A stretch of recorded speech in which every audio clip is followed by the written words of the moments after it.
It is time for the Midlife Hockey Crisis Beer League podcast with your hosts TJ Hollingsworth and Dangling Dave Dickerson. Take it away, boys.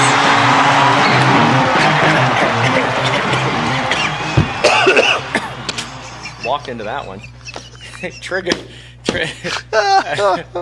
Oh, welcome to the healthiest podcast. Hey, it was sponsored by Dayquil. 3, 2. Good morning, good evening, good afternoon, everyone. Welcome to the Midlife Hockey Crisis Beer League podcast. I'm your host, TJ Hollingsworth, joined by the man who last week got 3, the Dangler. A lot of luck with that one. Good Dave morning, good Dickerson. evening. Hey, here's the good news. When they go in, they all count the same. They count. Yeah, Do you realize, folks, let me just tell you how hockey works. If I take the worst shot in the history of recorded time, it bounces off somebody's skate, it goes in the net, I get the same goal that if I'd went down there and Patrick Kane somebody right out of their underpants and flipped one top shelf. Thing goes in, it rolls in on accident. We get a goal, we both will get 2 points. Yeah. It doesn't matter. It counts. Luck's got nothing to do with it. Scoreboard shows 1, we're good. You know what's the adage? Luck is when preparation meets 90% perspiration or something like that. Yeah. Well, we just got off the ice. If perspiration's any, I should go buy a lottery ticket on the way home because I'm going to be the luckiest guy on the planet, as drenched as I was. But we're sidetracked. We're a minute into this. That's good, and I haven't talked about our sponsors. Brand new sponsor. Let's talk about them. TheHockeyArsenal.com. Folks on board, makers of entry-level beer league hockey sticks. Folks, I bought these sticks. I used them. I then reached out to the company about representing their brand because I love their product. They got 2 great sticks, the Envy and the Covet. The Envy's $89. $89. Great value, great stick for that price. Then you can move up to the Covet, which is the one I use. Love it. $119.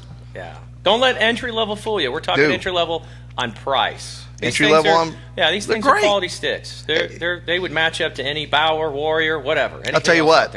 So I'm working with the kids that learn to skate, and some of the coaches are out there, and we're afterwards. Kids are off the ice, and we're smacking the puck around a little bit as we're picking stuff up. Just handed that Covet to one of the guys. Said, "Hey, take a couple swipes with this." Launched one, and Ryan turned around and goes, "This is a good stick." Yeah. I go, "Dude, yeah, it is." I said, "If I told you what it cost, you wouldn't believe me." Now, $119 for the Covet, $89 for the Envy. But for our listeners, you are going to get a little better deal. We're going to get you 15% off by simply using the product code, the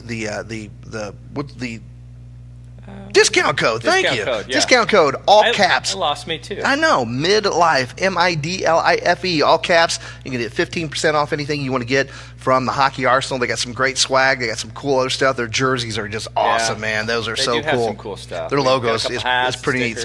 The whole 9 yards. So check them out.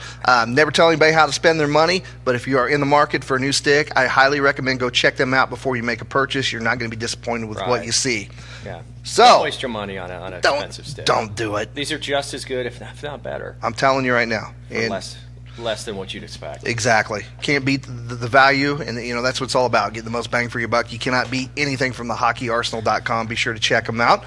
Well, we are going to talk today. We teased a little bit about this and kind of touched on a couple of the subjects on our last podcast, but we're going to talk about bench and locker room etiquette. 2 very, very important things. Very, very important things. Especially for newbies. Yeah, especially for new people. Like you're coming in, you're trying to fit in, and you want to be one of the guys and have everybody take you seriously. The thing, if you've never been in a hockey locker room, they are incredibly small. Most rinks have, they're limited on space, so they got to cram as many locker rooms in as possible. Typically, they try to have at least 4. This is for tournament teams and things like that, because they make a lot of these rinks make their bread and butter on tournaments when they run, 16, 32, whatever teams in there through a 3-day weekend. Exactly. So you have to have 2 locker rooms for the teams they're playing, and you got to have another 2 locker rooms for the teams they're playing next. And with spaces, what it is in buildings, they're just not typically very large. So it's very important. There's some definite do's, definite don'ts when you're in the locker room and also on the bench. I thought we'd talk about the locker room first. Just to give you an idea, the size of a Steak and Shake bathroom, about the same size as a. You're going to fit anywhere from 15 to 20 people in there. So we're at the fuel tank right now in Fishers. A couple of ice pads here. Lots of tournaments, lots of stick and pucks. We play here. Very new facility. Yeah, relatively new. It's nice upkeep. They have 4 on each side. One side is utilized for referees, and then the other tank has, they call them tanks, the rings tanks. The other one is for the women's locker room. Yes.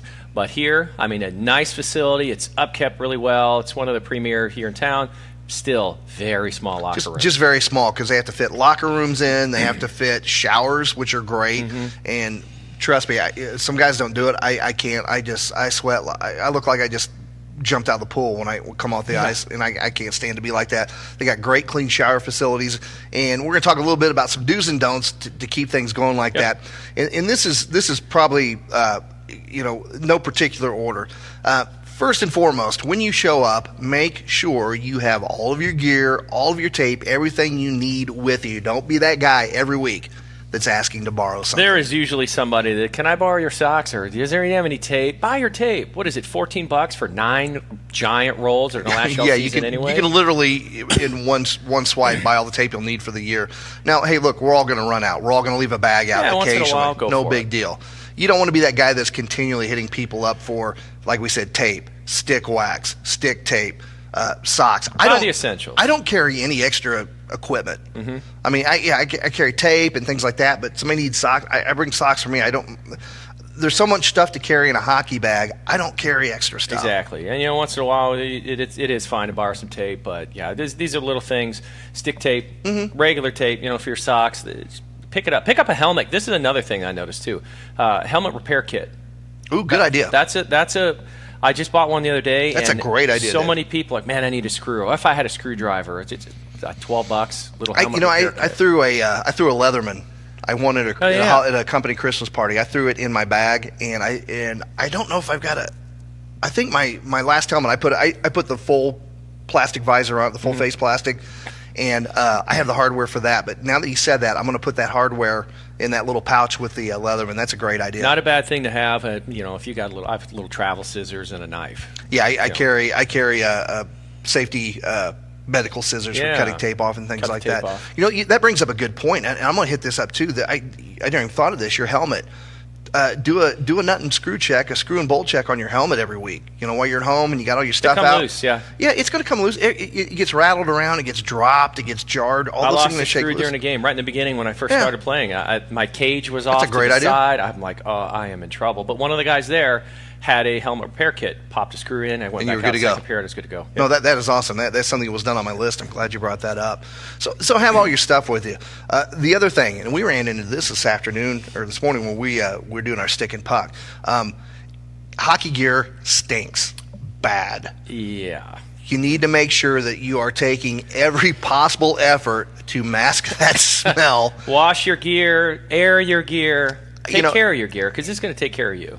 Everybody's busy. I get that. No one's saying I have a procedure where I have an sports antibacterial laundry detergent. I have a big cast iron bathtub. I'll fill that sucker up. I will soak my gear in it overnight. Yeah. I try to do that 3 or 4 times a session. Over an 18-game session. If you can't do that, I get that. But it takes 5 minutes to pull your stuff out, hit it with some Lysol or some Febreze. Yeah, we had a guy today. It was I think he keeps it in his bag, and then during games and stick and pucks brings it out, and then puts it back in his bag.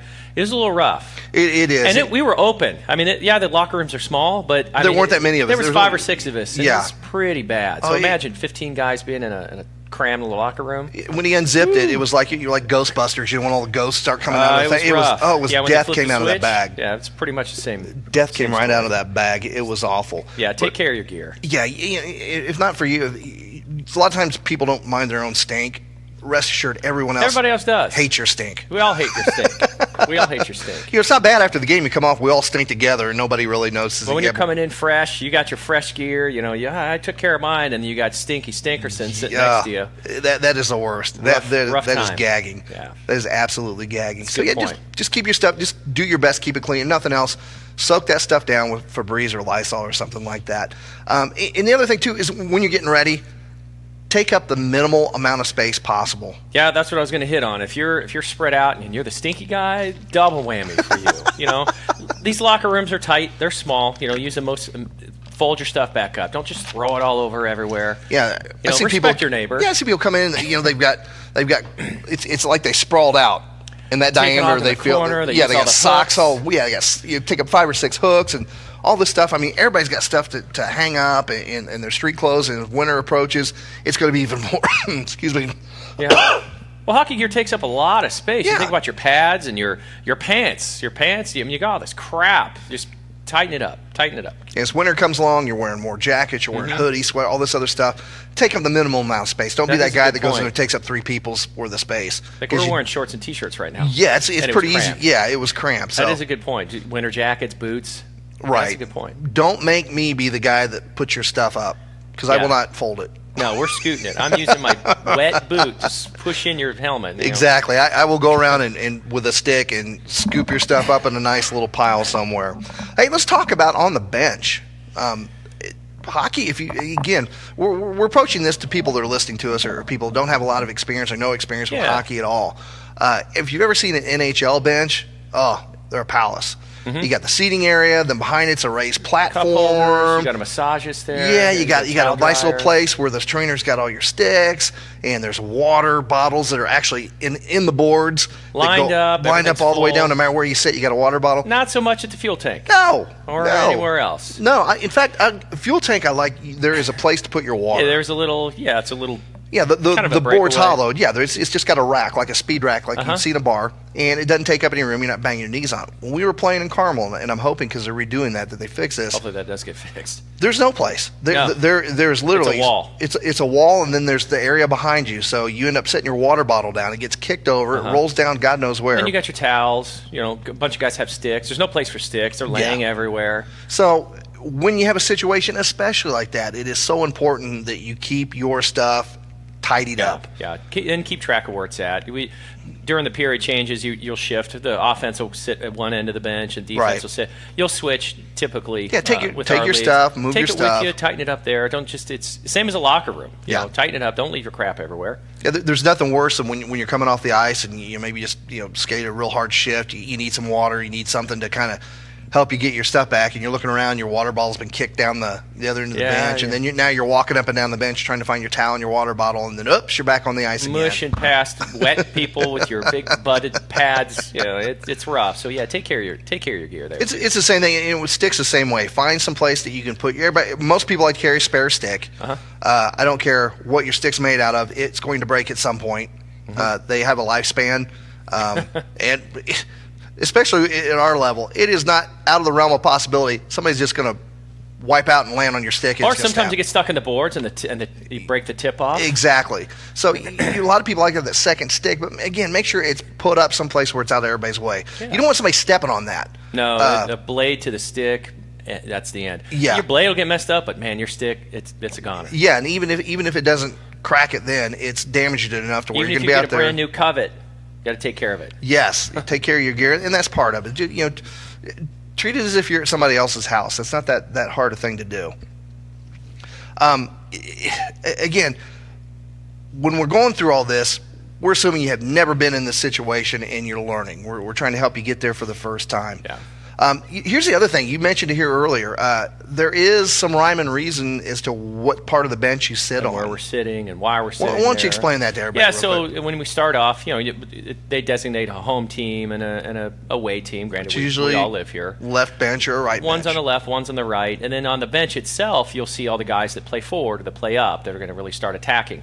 Those guys all kind of group together. Then you've got your defense, the guys who play back and try to stop the puck for all you new guys. Those guys sit on the other side of the bench. And typically a hockey bench has 2 doors, one for the offense, one for the defense.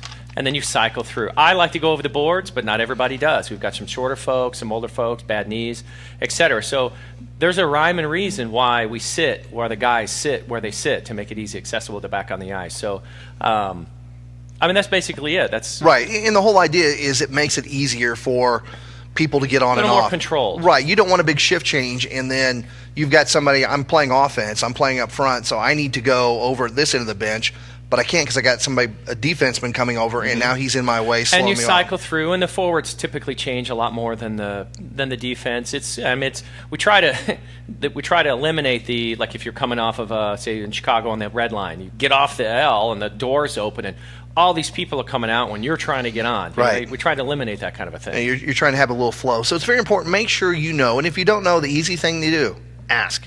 Don't be afraid to ask. You're the new guy. Hey, in fact, people will be more impressed that you know to ask the question than they do the fact that you don't know the answer. And everybody loves to help, especially new folks out here.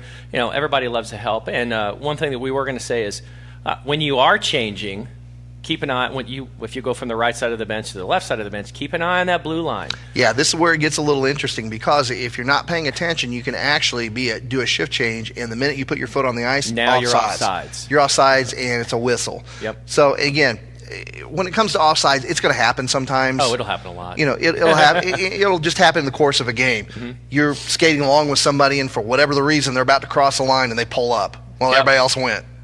Too late. Too bad. There it is, offsides. What you don't want to do is be that guy that right in the middle of a play or a play's coming down your way that you step on the ice. You step on the ice. Guy had a 2-on-1 breakaway, and all you did was step on the ice. That's the easiest target right there. So, pay attention when you're coming off, especially when you shift the sides to each side of the bench. When you're on the defensive end of the bench, when you step on that ice, take a look at that. Take a look at that blue line. I like going over the boards. I think it's fun. The NHL guys do it. I know I never play, but that's I'm going to be an NHLer and jump over the board. It's certainly a lot quicker. And again, this is something that once you're confident, I know for the first probably 2 months I skated, it seems like it's always that first step on the ice. You're a little warbly. Mm-hmm. You got to get a couple of strides. You're like, okay, my brain remembers. Yeah, you have to. During a stick and puck, I practice coming on and off the wall. Yeah, it is substantially quicker, and it also you can end up with if you're doing a full line change, that's a traffic jam. You got three people trying to get off, three guys are going to try and get in that little door. That's not going to happen. Yeah. And if you're playing in the league with an official and they want to be a butt about it, really want to be a stickler. Yeah, they can call you too many guys on the ice. Yeah, that's not hard to do. Sucks. Tournament. That's what they do at tournaments. Oh, sure. Yeah, we got to pay attention to that. Exactly. And the other thing too, when you're sitting on the bench, if you are sitting next to one of the doors, pay attention as to when that door needs open and when it needs closed. Because if you are the one sitting next to it, it is your responsibility to open that door and then turn around and close it. Yep. And this kind of ties in with something else I have on here, and that's don't get into conversations and distract people about things that have nothing to do with the game. Exactly. We were playing 2 weeks ago, and I'm sitting next. All of a sudden, I hear somebody talking about buying something on Amazon. I looked over on the bench. I looked over and I said, and again, this is me being too competitive. But I looked over and said, "Are you guys kidding me?" Yeah. I said, "We're right in the middle of a game, down 3-2, and you're talking about buying shit on Amazon?" Yeah, stuff and they all like kind that. of like, I was like, curb it. It'd be quick, be curb it. You're playing a drop in, okay, fine, but that is a great thing. Pay attention. Pay attention where you're going. Well. Because sometimes you're shit. Like if I'm coming off your left wing, I'm right wing. Am I going in for you? Am I going in for the center? Oh, I guarantee you, right then and there, had two people been skating over, and they would have completely missed a shift change. There's three left wingers. It'd have taken longer because they weren't paying attention. So just stay focused on the game. And if you're sitting next to that door, when you see somebody coming over, open the door. Even if the person going out is going over the boards, open the door. And then when you're done, close it. Make sure the latch gets down. Yeah, if you're that guy on the bench, make sure that if you haven't gone out there, make sure that latch gets closed because that thing will come open. And I'm telling you what, you do not want to be the person that goes shoulder first into the opening of a door. It's a little rough. You skate at 6, 7, 8 miles an hour, let alone somebody's really trying to haul the mail. Yeah, YouTube has some nice painful examples of that. Yeah, even somebody falling in, that sucks. That hurts. Yeah, it does. So yeah, close that door. Pay attention. Now. If there's somebody leaning on the door during a timeout or something, you want to pop it open so they fall and go for it. That's funny. Okay, especially if they're the other team. That's funny. That's like pop that open. Yeah, that's like a hot foot in baseball. You do that every time. Well, yeah, you have to do that. Oh my goodness. Edit point here. Edit point. Yeah, the chit chat, the distractions. So sometimes. In some of the leagues, we'll do that. Like, you switch one side of the bench to the other, and now you're back on the other way. Sometimes I still get confused, like, oh, damn, which way are we going? And you get out there, and people kind of, if they're out of position, you're skating left, skating right, where am I going? And sometimes I'm like, I pray for a stoppage of play so we can realign where am I? Well, that's the other thing about paying attention is, pay attention to who's out there. That's the main thing is when you're paying attention for your positioning, obviously, but also which freaking way are we going? And also, you don't want to step out if we're on offense or defense. You want to step out and go right into position. That is a good thing. And that goes when coming off too, because I don't know how many times somebody come in the ice and I go, where are you playing? I don't know. What do you mean you don't know? I'm playing hockey. Where were you playing? Out there on the ice. Yeah. Mm-hmm. And they don't remember where they're at. So you're literally out there for, like you said, for the first 15, 20 seconds of your shift, really which is about 30% of it. and you're like, I don't know where to be for sure. Yeah, and you're you're looking, three guys there's an deep empty over on the spot. left side. Yeah, and there's an empty spot. I guess I'm over there, and you get over there, and you look up, here comes somebody else. You go, well, I'm not here, so. And that is good about keeping the, there's a time and place for goofing off on the bench, stoppage of play, et cetera. But, talking about the game and knowing where everybody is, positioning, that's absolutely critical to when you pop back on the ice, especially if you're a new guy. And the other thing too is, and this is where communication on the ice is important. If you ever sit watch an NHL game, it's a little tougher on TV, but if you can attend a hockey, there's people talking on the ice the whole time. Mm-hmm. Everybody's talking to each other. There's you just yell somebody you recognize on the line, hey, where are you? I'm right side. Okay, great. I'm either left, and if you're center, then whatever. But again, it's communication. It's being involved in the game, and a lot of times, if you're paying attention, you see somebody coming off, you probably should know where they came from anyway, without them having to tell you. Absolutely, and you're also seeing. Say you're out there on the ice. You know who you're playing against. Mm-hmm. Like, oh man, that's the good guy, or that's the rough guy, or you kind of get even though it's a second, you'll get a quick gauge of how's this shift going to go. Right, and if you look up and it's your turn to go take on the all-star of the other team, hey, grab somebody else and throw them out in your place. Yeah, push them. Just push them out there. Hey, you're up. Or unlace your skate real quick. I'm like, I'm not ready. Oh yeah, my helmet's off. Go ahead. You go ahead. You have been listening to the Midlife Hockey Crisis podcast. We'll see you next period.